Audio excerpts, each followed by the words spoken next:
Hi, my name is Veronica, and last month I made a video that talked a little bit about relationships and how our relationships seem to be shifting in a way where people who we aren't necessarily on a soul connection with or on a vibrational frequency that feels really resonant with, those relationships are starting to fall apart a little bit.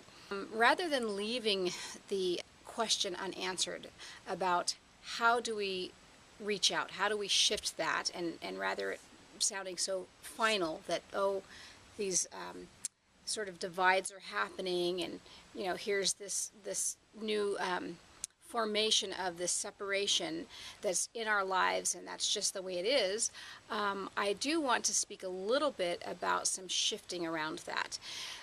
I believe that we're always at free will in some way, shape, or form, as well as in a pool of collective consciousness.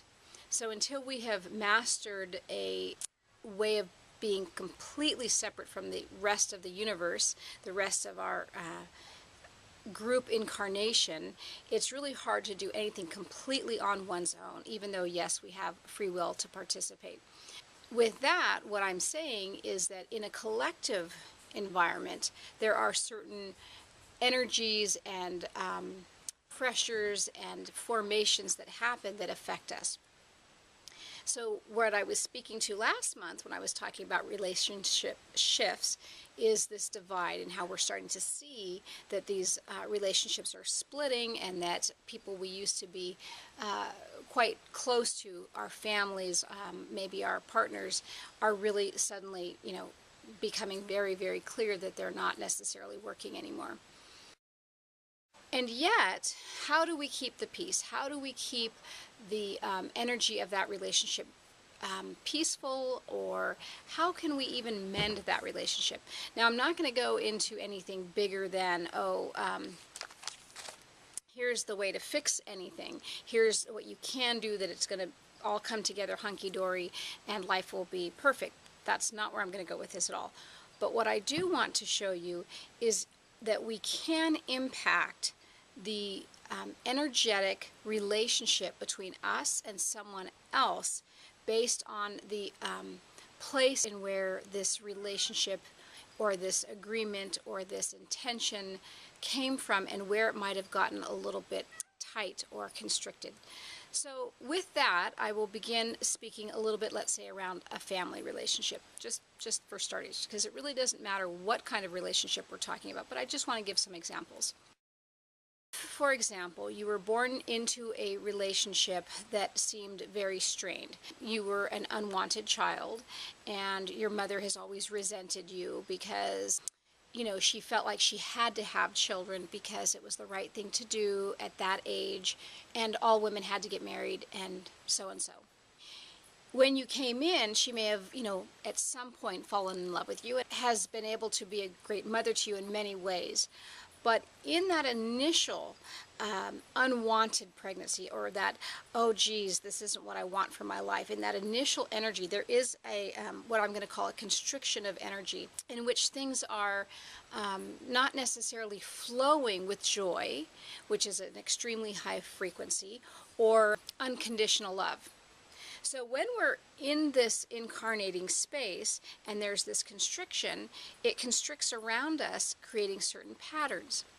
Now, if, for example, that relationship continued and the constriction kept getting more and more intense, for example, she now got jealous because Daddy, was so enamored with, his child, and thought, oh, this is the greatest child on earth.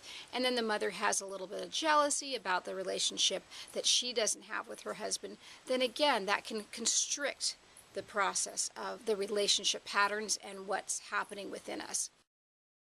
We can find lots of examples in which these relationships between us and others have been formed many times because, let's say, in this game of life, in this incarnation, we want to experience what it would be like to be a wounded child and then have to grow up and overcome that. Or we were trying to teach, people in our lives lessons, or we wanted to learn certain lessons. So that's the cosmic picture of, incarnating with these restrictions and constrictions. And yet, many years later, we are living these lives and we are saddened by what has evolved, what has formed around this particular relationship with, let's say our parents. Or it could be a sibling, it could be our children, it could be all kinds of people. But if it's formed in a way that seems to be more and more constricted and less joyful, yes, that can start to become so tight and so frustrating that there's now that divide, which I spoke to in my last video. But there can be a way to energetically change the patterning from a more neutral, loving perspective so that it can then impact what has evolved from it. So let me just take this to a really different place for a moment. If we utilize this concept that there is no time or space, then if something happened in the past, it's sort of irrelevant, let's say, to what is happening in our present. Is that right? However, because we are living in this linear time, we do have a so-called cause and effect.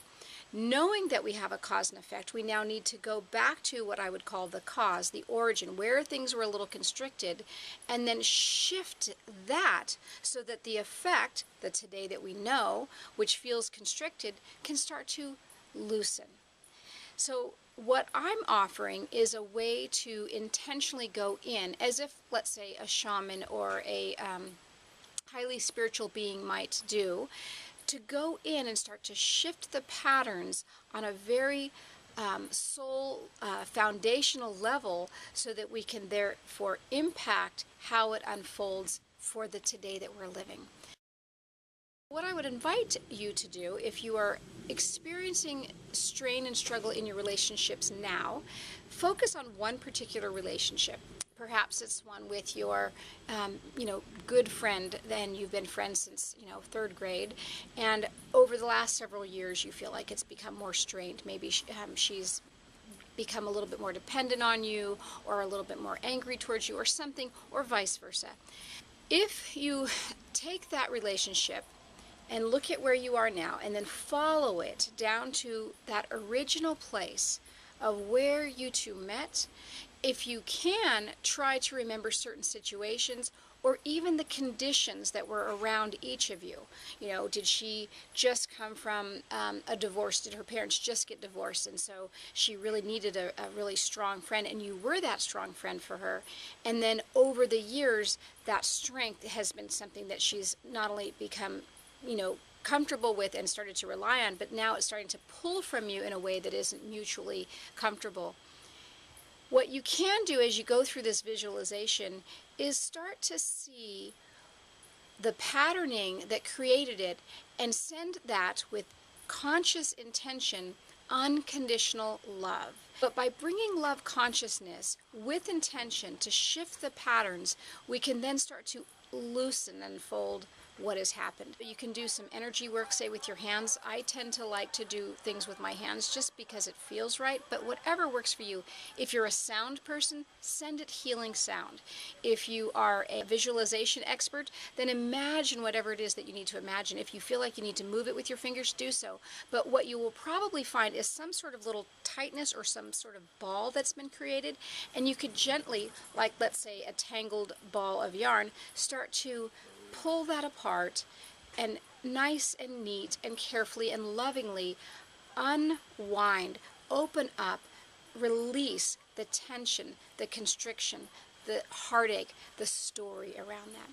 So when we do this and we take it, let's say, into our meditation for about a week, week and a half, each evening, what you also want to do is give that person who's in your relationship field some space to just simply be. So you don't want to put a lot of expectation on what you think the relationship's going to look like, what you think they should suddenly be responding like because you're doing this work, but to really be more open to giving them their space, and in the same vein, opening up your heart to yourself and to this original situation, moving the energy lovingly, not manipulating, not changing the story in terms of, well, I'm going to make it so that I'm dependent on her, or, we really need to work with a very clear consciousness here in order to create the loving frequencies to emerge upward into the present.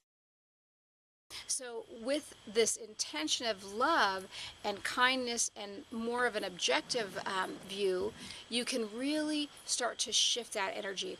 As we shift the energy inwardly on these subtle planes, they will start to unfold outwardly. What could be a completely divided relationship could then come into, where there's a lot of tension, a lot of anger, a lot of, oh, I will never speak to this person again, can start to come to a more neutral place, which is, okay, this is how they are, this is how I'm at right now, and right now they're just not working together, and to really be at peace with that. And it could be, and it might be, and I'm not saying it will be, but suppose the shifting is so healing that each of you can then find this place that starts to resonate, and where you can even have more sweet conversations again, where you can really start to see each other where each other are without judgment. It's just a simple little technique, but something that's really big, really important, really coming through right now for all of consciousness. And the reason is we are trying to learn how to be in relationships that are mutually loving and mutually comfortable, and having two worlds so-called splits where we have, oh, these people are like this and I'm like that, is just creating more duality. It's just creating more separation. So it's not about suddenly, throwing in the towel or, making amends, because I'm not saying amends aren't right, but this is really looking at more of the subtle energies that can help support the external energies that you might be already putting into it. So with that, I hope all is truly well in your own life, and as you continue to do your own work, maybe you can add this to it, and it will help develop a more loving frequency in your relationships. Thank you.